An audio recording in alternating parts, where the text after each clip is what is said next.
Welcome to the Upside podcast, where we help you get unstuck in your life and your business by elevating your thinking and provoking meaningful change from the inside out. I'm your host, and we are back for 2026. I am so excited to be back in the hot seat today and to have another episode drop. And wow, happy 2026 to all of you listening. I can't believe that we are here. And I know if you are listening and investing your time in the Upside podcast, I know that you have big goals for 2026. And so my message today is for those of you who have big goals, who are looking to do something different in 2026, who are looking to become somebody different in 2026. Because what I know is all of our success is always an inside job. It's always inside to outside. If we want to see changes happen in our life, in our business, in our finances, in our family, in our relationships, it's going to happen internally first. That is just how it works. Everything is always inside to outside. And my very first episode last year of The Upside, I talked about the personal growth journey of who we become. And I gave you the example, and this is one of my very favorite things. If you know me well, you know I teach on this. I talk about this all the time. And that's the stair step of A to B. Meaning if we were to draw a stair step with point A being at the bottom, and our desire is to get to the top of the staircase at point B. And so we're always looking at where we're at to where we want to be. Most of our goal setting in life is all around where are we at, where do we want to be, where are we at, where do we want to be, what are the steps that we need to get from that place. And the way that I want to twist your thinking and remind you that at the end of the day, the most important question we have to ask first is who are we and who must we become? It's not just about where we're at and where we want to be. It's not just about going from point A to point B. It's really about who are we and how do we become the person who does the point B? How do we become the person who accomplishes that goal? Because if we're truly honest with ourselves, if I'm honest with myself, the reason I haven't accomplished it yet is because I haven't become that person. And so my identity has to get challenged. I have to show up differently in 2026, and so do you. And so I want to give you 5 identities of a goal crusher in 2026. These are 5 identities of a person who will accomplish their point B, if you will. So here's the first one. You are the one who chooses hard on purpose. So much of life is hard. I think we could all agree with that. Life just hands out hard situations, hard challenges. Life is not easy. I don't think anyone thinks life is easy. Most of the time, though, we don't choose the hard things. We avoid hard things. We run away from that. We don't embrace that. And if you'll look back in your life, I know I can look back in my life and the things that were really hard and were really challenging, those were some of the most instrumental and pivotal times in my life. Those were the things that developed some of the best character in me. Those were the things that created some of the best outcomes, were the really hard things that happened sometimes to me. Sometimes things that I did that created hard situations. But when we go and do the hard things on purpose, put ourselves in situations that are uncomfortable, put ourselves in hard times purposely, then we get to create those results on purpose. And so much of life is about avoiding hard things when the greats, they go out and they choose it. Life will be hard, or you can choose hard. Hard is the path that will build the next version of you. It's not a punishment. It is actually a gift. So you, number 1 identity is you are a person who chooses hard on purpose. Okay. The number 2 identity that you're going to become in 2026, if you are going to be a goal crusher, and that is you are the one who keeps promises to yourself. And we've talked about this before on The Upside. I do believe that one of the number 1 ways for you to build confidence is to keep the promises that you make to yourself. Sometimes I think when we set goals, we set too many goals or try to go really intense as opposed to being consistent. And I'm going to challenge you to commit to small things that you're willing to commit to and stick with it. But when you are the person who chooses to keep the promises to yourself, every time you follow through, you strengthen the foundation. Every time you follow through, you build your confidence. Every time you follow through, you plant seeds that's going to reap great results in the future. We a lot of times have imposter syndrome because we haven't yet become that person. But when you get up every single day when you said you were going to, when you go to the gym when you said you were going to, when you go and have a hard conversation because you know that's what you need to do, when you keep the promises that you make to yourself, your confidence is going to increase. So I have a story with my daughter, Jet. So every fall at Schimmelfennig Middle School is the science fair. Maybe that's at every school. I don't know. It's my worst nightmare. I don't enjoy the science fair at all. But she chose a project, and she decided she was going to test her run times based on, she was going to do a certain distance. She was going to do a quarter of a mile, and she was going to drink a different drink before she ran. And her hypothesis was going to be around water was the most effective drink to drink before you run, and it would yield the greatest run time. Awesome. So she was going to drink cherry juice, chocolate milk, Gatorade, water, and Dr. Pepper or root beer. I think she chose root beer because she likes it better. No problem. Anyway, okay, that sounds all fine and dandy, except for when she really got down to it, she realized, wait a second, I have to run a quarter of a mile, and I'm not just running 5 times with these drinks. I have to do this all, I think, 3 or 4 times. So she was having to run multiple sprints, and she couldn't do them back to back, right? Because that would affect the results. And so she got a little bit behind because her project wasn't approved, and so blah, blah, blah. And she bit off, honestly, a little more than she could chew. Starting to get cold at night or whatever, she came to me. She's like, Mom, she's like, I don't know how I'm going to get all this done. And I'm running out of time. I'm exhausted. She's like, can I just fudge the numbers? And I'm going to tell you, I had a moment as a mom that I thought, yeah, let's just fudge the numbers. Who really cares? Like, everyone knows it's either going to be water or Gatorade. Dr. Pepper's not going to really win. It's, what does it matter at the end of the day? And my good sense as a mother took over, and I said, Jet, this is the project you chose. You committed to it. That's not how we operate in integrity. You're going to do the project.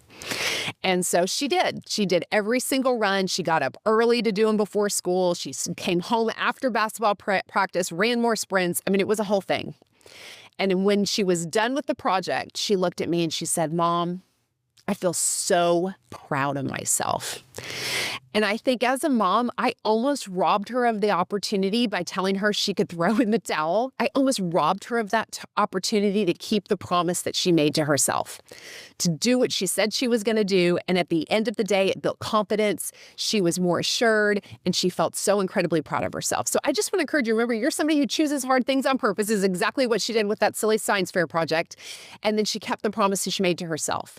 You do the same thing.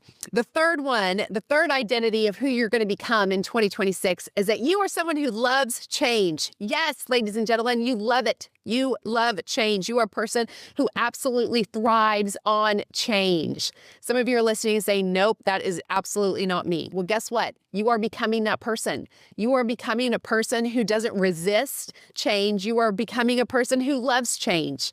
I have always historically said, I'm not a change person. I don't really love a lot of change. And yet, on the other side of my mouth, I would say I love growth. Well, guess what? Change, the very nature of growth is change. You cannot grow personally. You cannot grow in your leadership. You cannot grow your business. None of that can grow. Your money can't grow without change. It is the very nature of growth. Change is always the price that you pay for growth every single time. When I was, I think probably, 7th or 8th grade in middle school, and my youth pastor had asked me to share a message at youth group. And I will never forget this, but I don't remember what anything else was in the message, but I said that. I was talking about how change is the price you pay for growth. It had these little Ziploc baggies of coins, and the whole idea was change, like change money was the price you pay for growth. Anyway, that's just fun fact from Teresa's childhood. Okay, so you are the person who loves change. All right, number 4. You are the person who doesn't have to be perfect. Yes, permission to not be perfect. You are a person who doesn't have to be perfect. Some of you carry so much weight of trying to be perfect. Be a person of progress. You get stuck and you won't move forward because if it isn't perfect, well, by golly, you're not going to do that. Well, guess what? It's never going to be perfect. You are a human being. It is never going to be perfect. It's always going to be a little messy. But your identity of who you're becoming is you're becoming a person who will move forward even when it's messy. You're a person who says, you know what? It doesn't have to be perfect. It just has to get done. You're a person who says, you know what? I'm not going to be held back and use perfection as an excuse for inaction. Oh, yep. Let me say that again. You're a person who's not going to use perfection as an excuse for inaction. Inaction. Remember that momentum is always created by repetition. You're never going to become great at something until you do it over and over again. Ever. The quality is always in the quantity. You know, when I started this podcast, I feel like if you go back and listen to episode 1, I think I'm better than I was a year ago.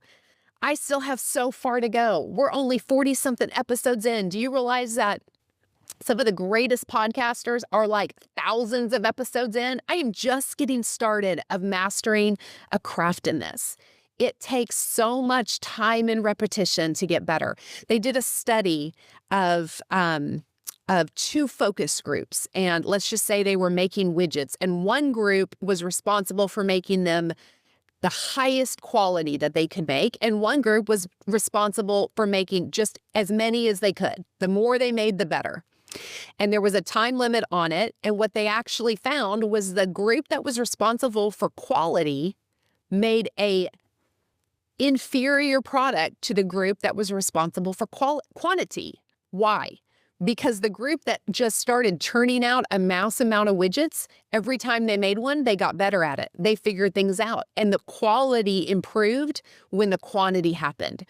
So some of you have goals on your list for this year that you're stumbling over the fact that it's not perfect yet. You may have a goal for a number of appointments in your business, and your conversion may not be great right now. Get out there and do the appointments. The perfection comes with the repetition. So your identity number 4 is you are a person who does not have to be perfect. Okay. Number 5, you're going to love this one. You're the person who sees the upside. You are a person who sees the upside. Remember that perspective is your superpower. You know, we can go through life situations. It's interesting as a mom of twins because I watch my girls do almost everything in life together. And yet I have 2 very different little humans. And there's a lot of reasons for that. Perspective is not the only one. But there are experiences we can go through, exactly the same experience of somebody, sit in a class, go watch a movie together, experience some type of dramatic episode in our lives, and 2 people are going to walk out telling completely different stories around that experience. And it has to do with perspective. Remember, it's not about what happens to us in life. Life's going to happen. 2026, I hate to tell you, will still be full of challenges. Some of them aren't even on your radar yet. Some of them you're well aware of what those challenges are going to be. But you get to decide the story you tell yourself around that. You get to choose your perspective. You get to decide, is this going to make you or is this going to break you? You get to decide, is this a hard challenge? Is this something that is going to make you better? Is this something that's going to refine your character? Is this going to be a story that you get to tell? Is this going to be something that will be used to impact others in the future? You always get to choose your upside. So my encouragement to you as 2026 progresses, we're just now starting, that when life comes up and smacks you in the face, when you get derailed by some of the goals that you set, when you fail, when you mess up, I want to encourage you to look at the upside. Those things are part of your story. You get to decide what it means. Don't let it derail you. Don't let it derail you.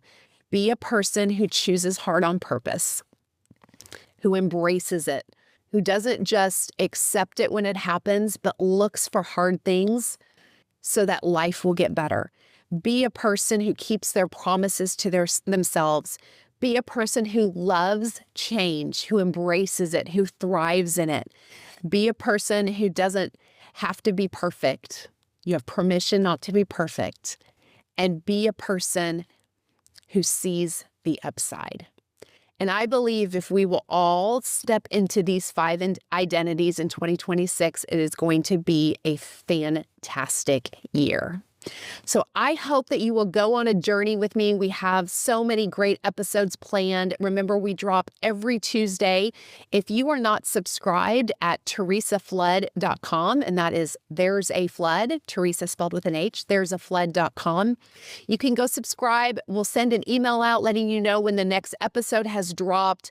And then on Thursdays, I send out, especially when I just do these one-on-one episodes, I send a teaching guide.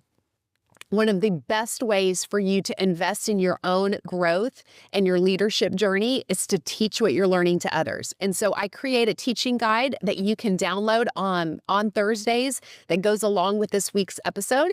So if you are leading a team, if you are coaching, you can take that guide and use it, or you can just use it for your own reflection and personal growth. But that is a tool that is available to you for all of the Upside subscribers. But I'm excited to go into 2026 with you. I hope that you will continue with me on a weekly basis. I've got interviews lined up with some amazing people. I just recorded one actually that's going to air in a couple weeks with a small business owner and entrepreneur. You're not going to want to miss that one. So many great things in the pipeline. So again, thank you so much for tuning in. It's going to be a great year. Remember, when you invest in your personal growth every day, it will yield you great returns.